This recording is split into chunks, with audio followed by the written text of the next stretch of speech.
Welcome everybody to the big show. Today we're going to talk about how you can get more customers this summer.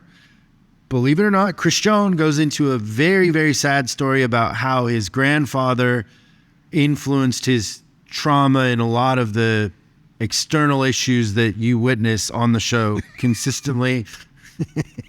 The behavior that you witness. It all gets explained consistently. And there's some fun stuff in the news. And then Christian goes crazy about a service experience that he had and night drops, all kinds of stuff. It's going to be really fun. So let's get started right now on Service Drive Revolution. How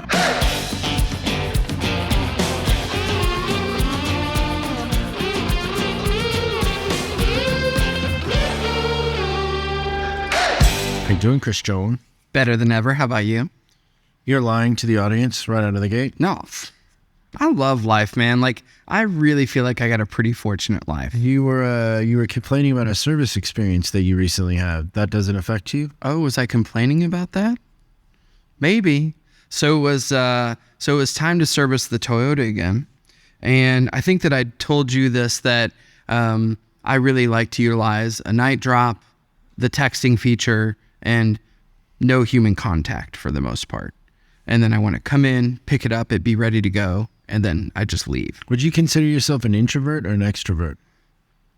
Boy, I tell you what, it's a really good question, because it's not, I don't mind talking and being in a group, but like let me tell you, you're an introvert. Okay. I'm okay with not talking to people all the time too. So yeah. I used to think that I was an extrovert, but the more that I've learned about it, no. Yeah. So that's fascinating. But so I went there. The place opened at 6, and I got there to do the night drop at 5 in the morning. So I pull up really easy. There's like the little thing, the night drop case with the envelopes and everything. Like, so it started off rough because I flipped up the thing. Didn't have a pencil? No pencil, no envelopes, right?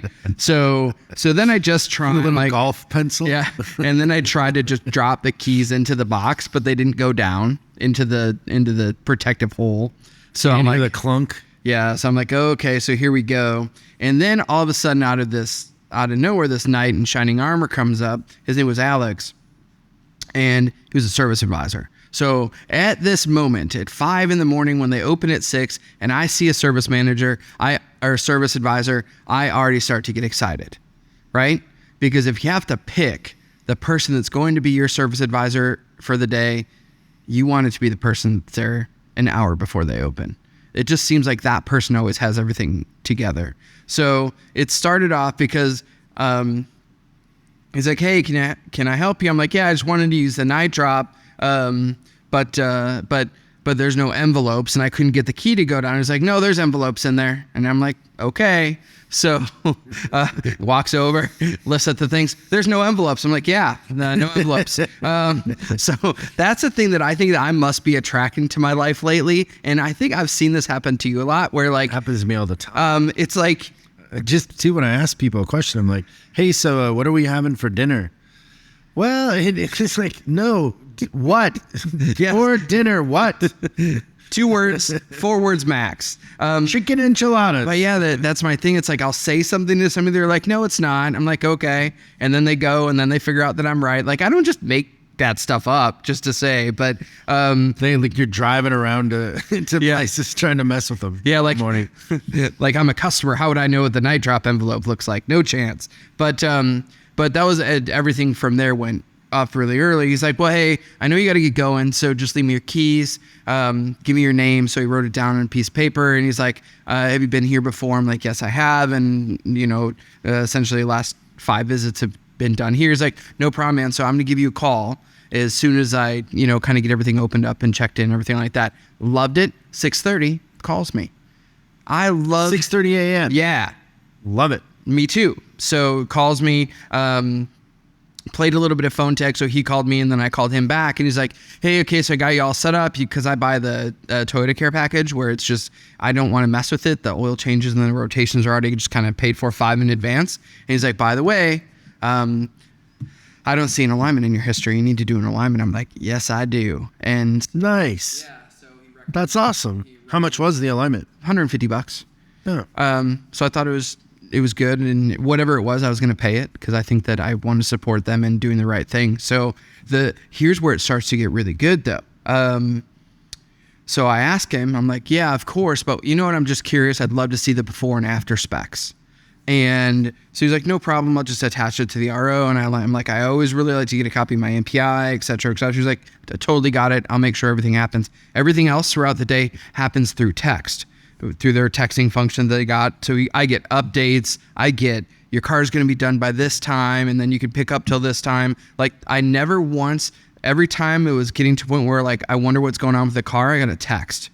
It was so nice. I never had to worry about it. Then I ended up buying another oil change package too. And the thing that really impressed me the most is that I guess their system went down and their printer got messed up on the alignment machine. So then I got a picture from his personal cell phone. He's like, I wanted you to have the specs, so I just took a picture of the screen, which I thought was really smart because most advisor would have been like, I'm sorry, I can't give it to you because the printer's broke. And now you have a cell phone.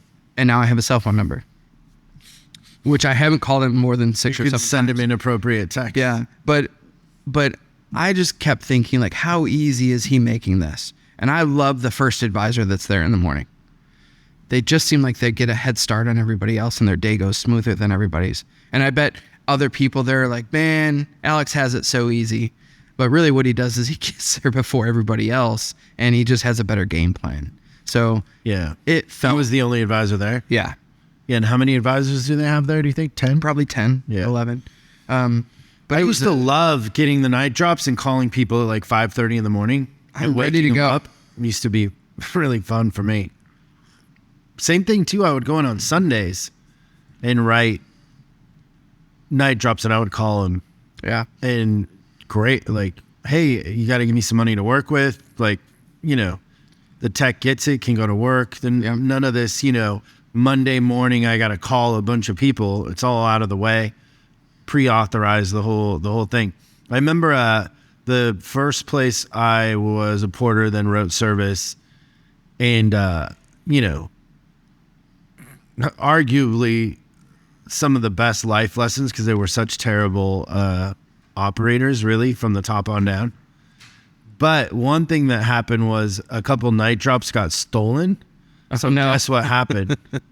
Then you couldn't get the night drops, or what? They threw the baby out with the bathwater, of course. Yeah, no more night drops. Yeah. How long do you think that lasted? 20 days. So funny.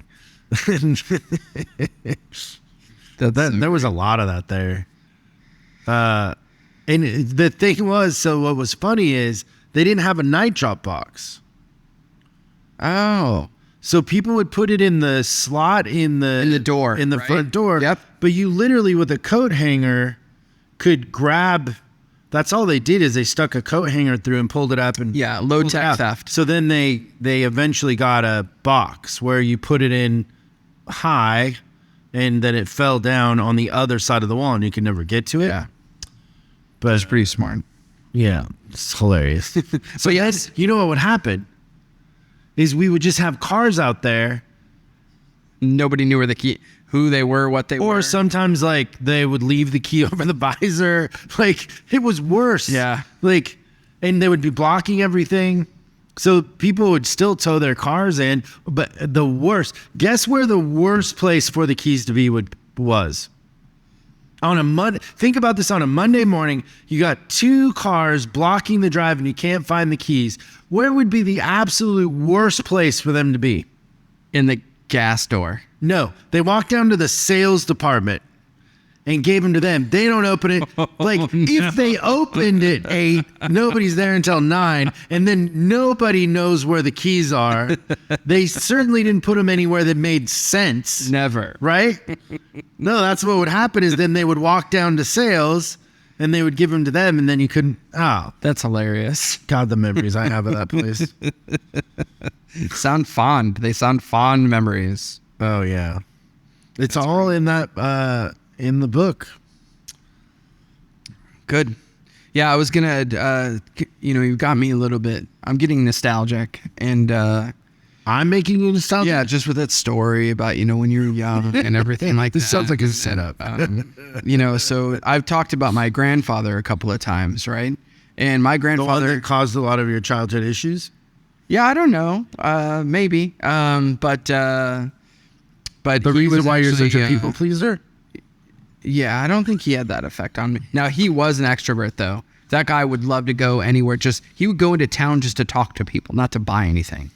Like, he would just go to the store to hang out. That's an extrovert to me. But he was in the Navy during World War II. And I remember,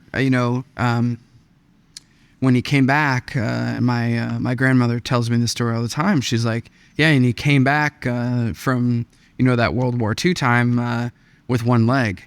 And she's like, he never told me whose it was.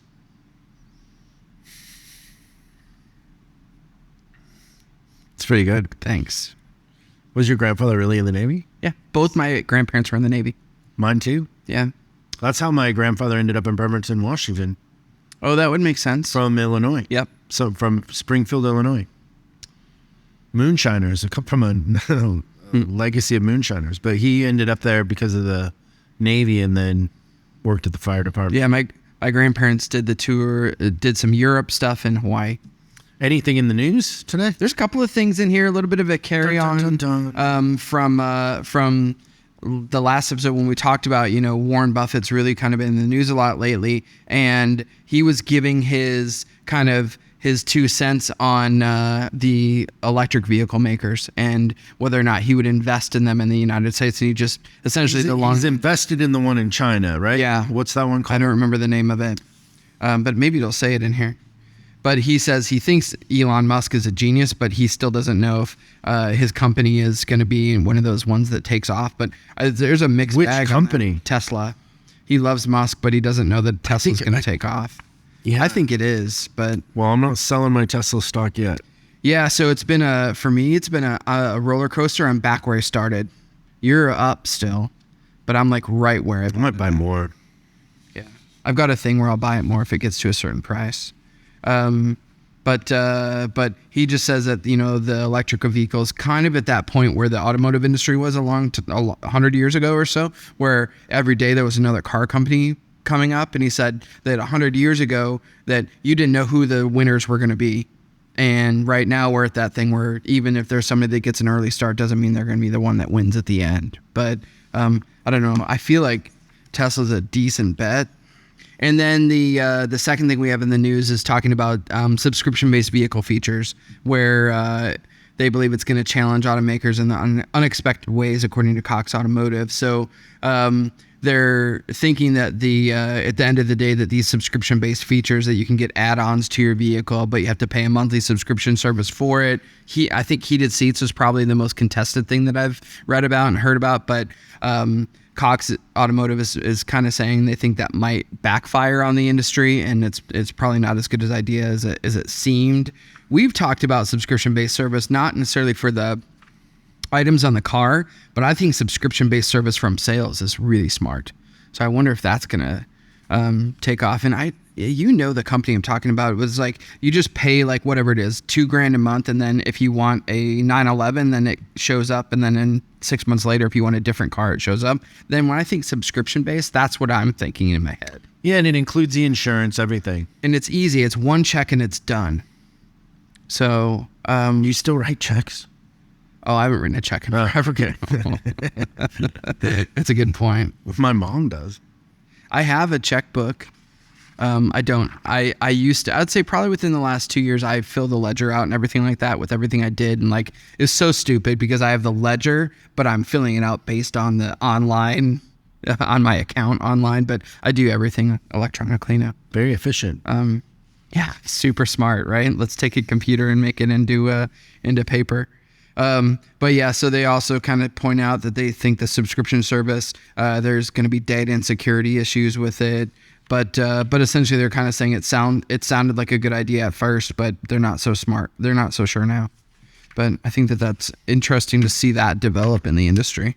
Well, maybe the one that is the most effective, I think. And it was interesting because you didn't buy it when you had your Tesla. Auto drive thing is the auto drive. Now I bought it with Missy's Tesla, and it's interesting. For a long time she didn't use it. Now she uses it all the time. Oh, all the time. so she endorses it. Like she's headed down here right now, and she'll use it.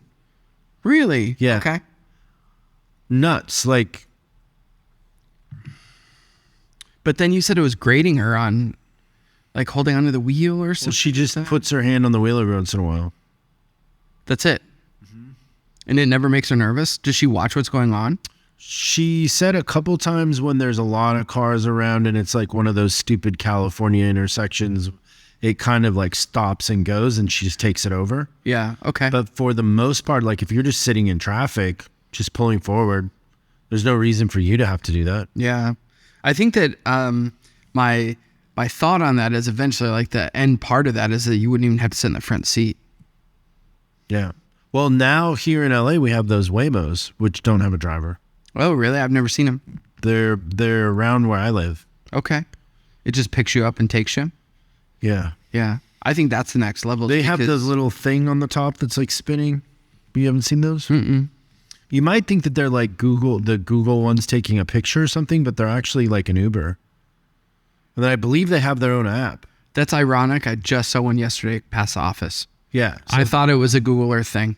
No. It's, Okay, so now I know what you're talking about. Yeah, it had it looked like a satellite on the top, right? Yeah. So that's their version of Uber. I was at a meeting a long time ago and they talked about Uber's, blind spot is that the car companies like Tesla and Ford and BMW or whatever will go direct to consumer with driverless. So you'll have a BMW app.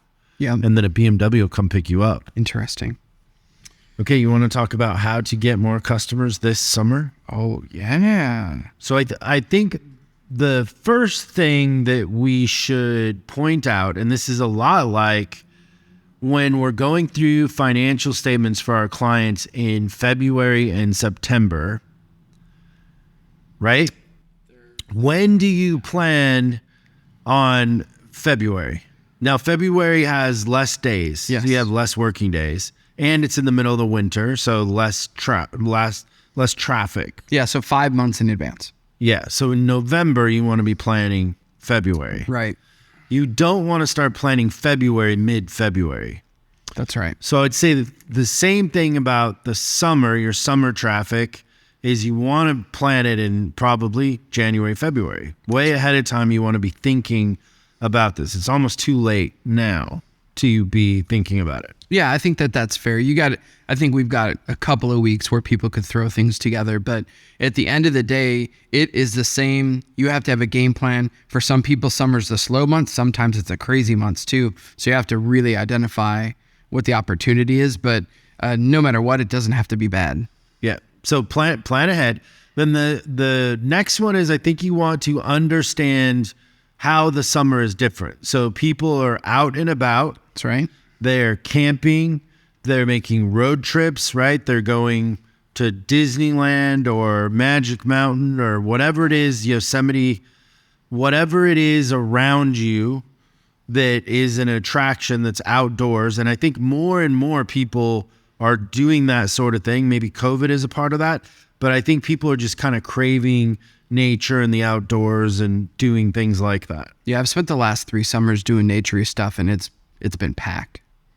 The fix to getting more clients in the summer is to have more techs, because when there are people coming through your town, what is bound to happen to, I don't know, let's say 1 out of 25? They're going to break down. They're going to break down. Now, when they break down, what do? Panic. And then what? Google nearest Chrysler dealership.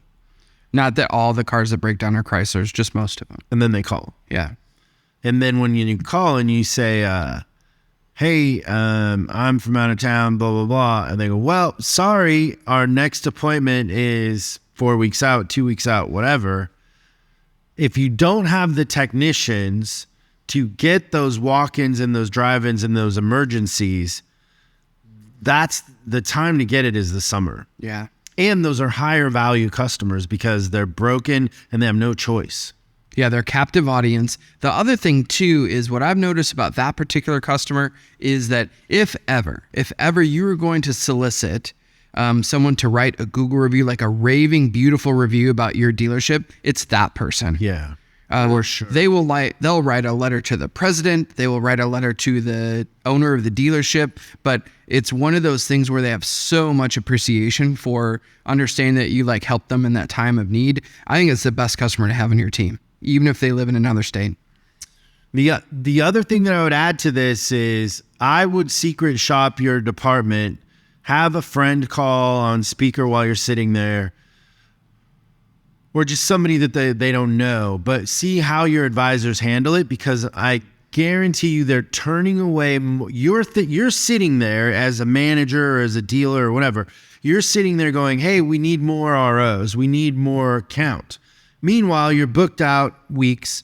Right. And your advisors can't get the work done that they want to sell for the cars that are there. So they're turning everything away, and you perceive that isn't what's happening. But I would say secret shop randomly over and over again and watch how hard it is to get into your service department at 10 o'clock on a Monday or whatever. Yeah, and nobody answers the phone. Nope. Nothing. And when they do, it's the weirdest thing. I don't know if you've seen this lately, but I've seen it where a store might only be booked out a day or two, but on that Monday morning when everyone's like, they're at the worst possible thing, all of a sudden somebody gets in and there's so much panic going on the advisors that they stretch it out. Like you said, they're like, I couldn't imagine touching another car for a month. So they tell this customer they're booked out 4 weeks when they're booked out 2 days. And I think that's a tragedy, but you'd be amazed at how often that happens. But advisors are sometimes when during those times, they're just trying to tread water. Now, if you're running a bigger store and you have a BDC, the BDC will still take their directives from the advisors if you're not intimately involved in how they handle that. So they will go to an advisor, be a 10 commandment thing, and say, hey, can you take one? And they'll go, no. And then the BDC isn't going to override what's going on. And so the fix to all of that, though, is to have techs, because you can't bring stuff in that you can't get done, because now you're pushing a customer that's local out, right? And you don't want to do that either, because they're your customers long term. The person driving through town is worth more on that individual RO, but in a lifetime, the customer that lives there in town is worth more. So you have to be able to do both. And the only way you can do both is to have the capacity in the shop to get more done. That's right. You know what advice you gave me once when it came to technicians? No. You always need one more than you think you need. Yeah. And that's true with advisors, salespeople. Legs. Huh? You always need one more than you think you need. What would you do with the third leg? Oh my God. We stepped right into that. Okay. The other thing, and once again, let's remind everybody that you're planning this in January or February, is events. You should be doing a car doctor service clinic. Archery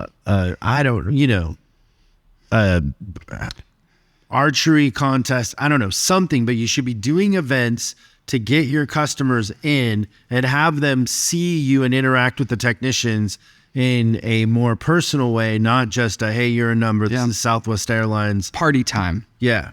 I think the one I saw, I think it was last year or something like that, but a dealership partnered with Farmers Market, which was really cool.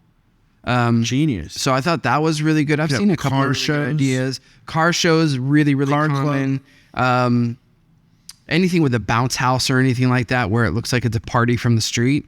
That's always good stuff too. But yeah, I don't think there's any limit to it. Didn't you used to do wine tastings? That's a funny story. Yeah. I remember, I think I met somebody who had a wine store, and they're like, hey, it'd be great to do something together. And there was an art gallery too or something. So we wanted to do wine and art in the showroom. And I called my insurance guy to go, hey, can we get people to drink and drive? Just kind of joking around. And he's like, yeah, no, you could do it. You just can't serve them more than one drink or limit. it is. Yeah, so you can taste wine, but just don't don't serve them like you're a bar. Yeah. We started doing that all the time. Because if you think about, high-end customers, the dealership I was running, and wine and art, and it goes hand in hand. Yep. And those, the thing that we had is we had a list of customers that were very enthusiastic about us as a company.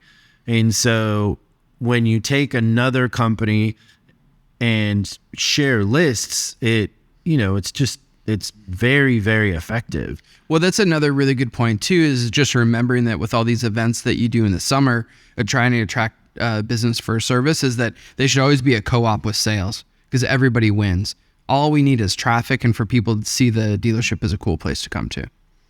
The other one that I had on my list is to do the pit stop campaign. And if you're in our on-demand, this sequence is in there for you. You could literally just copy and paste it into your CRM. But doing some sort of thing like get ready for summer as a campaign, we'll do a complimentary pit stop inspection, and then do, hey, before 4th of July, get ready for your 4th of July weekend. Before, there's always a thing. Yeah, and then back to school. It goes all the way through summer. You have a bunch of different reasons to say, hey, bring it in, let us check it out. And you pick your database for the customers that haven't been in a while. Yeah. And that way, what you can do different events for different people within the database, and then it feels like you're always stretching out, reaching out to new folks. Yeah. That's great. And it's not, hey, 10% off on brakes when you don't need brakes, or get a free tire if you buy 3 when you don't need tires. Yeah. This applies to everybody. Let us top off your fluids, check your air pressure, all of that. Make sure you're okay. Nobody wants a surprise. Yeah, that's one of my favorite things to do for service managers. I've done this a few times in our quarterly meetings, is the math on, out of a database of 10,000 people, how many actually a brake coupon would apply to. Yeah. Which means, right, one, they need brakes. But then they need to know they need brakes. How many people are going somewhere for 4th of July? 4 billion. 4 billion. Mm-hmm. Christian, how many people are in America? 300. Don't let the math get in the way of a good story. Isn't it like 300 million? I think the world celebrates the 4th of July. No, they are not celebrating 4th of July in Russia. Certainly not in England. Yeah. I was thinking about that story when I was over in London, and I paid that lady to show me through the art galleries, and we were just sitting there in the coffee room. She was a delightful person. No joke, I think a master's in history. Yeah, she said she was really smart. Master's in history, and we're sitting there, and she's like, so how is it over there in America, like with the guns and like we're all shooting each other or something? Yeah, it's tough. So she was kind of insinuating that we're going to have to take everybody's guns away. And I was like, why we have guns, right? It's built into the DNA of America because of you. If you have a history major, you don't have to look back far. But I don't think they're celebrating 4th of July is not a big deal there. And then there's a lot of Middle Eastern countries that aren't celebrating. Yeah. There's a lot of countries that aren't celebrating that. But there's 300 million people here, and maybe, I don't know, a few of them are. But more than need brakes. Yes, way more than need brakes. And that's the long way around the cul-de-sac to that point. Yeah. So fun. And I had a little thing on there. You were talking about making sure that you have staff, but I think that more than anything, this is a little bit of a administrative task, but the pre-plan your vacation with your team.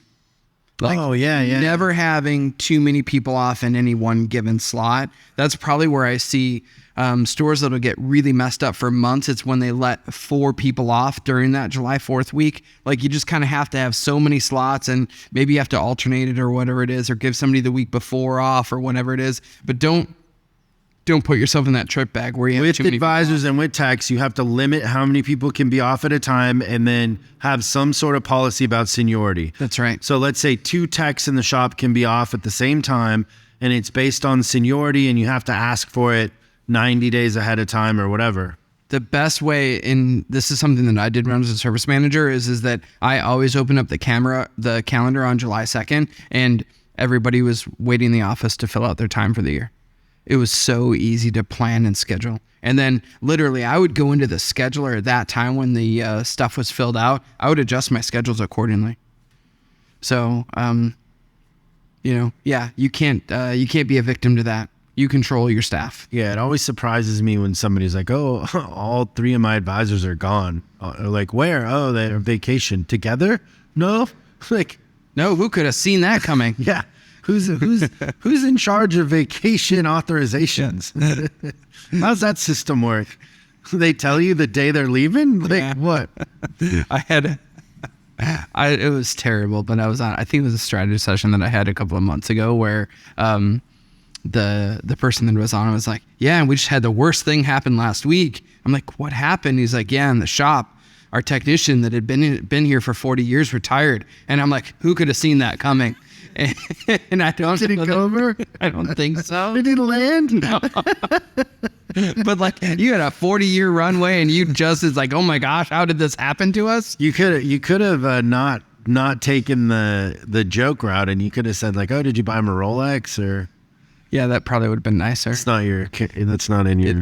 I had to do the joke, I think, at the end of the day, but I don't think it went over very well. But it was like, you're not gonna believe what happened After 40 years. He hung it up, huh? Could have gone. Did he just hang it up? No, he told us a few months in advance, but you're surprised. Oh yeah. That's funny. Well, let's make this summer the best summer ever for fixed ops. Yeah. Start planning it now if you haven't already started planning it. Think about doing some events, partnering with some other businesses, hiring some techs, increasing your capacity to produce, and you'll have a lot of fun if you kind of do all that. And we will see you next time on Service Drive Revolution. Thanks so much for watching this episode of Service Drive Revolution. We're uploading new stuff every day, so make sure you subscribe and click the bell icon so you don't miss out. If you have a question you'd like us to answer on the show, call 8333-ASK-SDR and we'll answer your question on the show. That's 8333-ASK-SDR. For special deals on our books and training, head over to offers.chriscollinsinc.com. Now that's offers.chriscollinsinc.com. I'm Chris Collins, and I'll see you in the next video.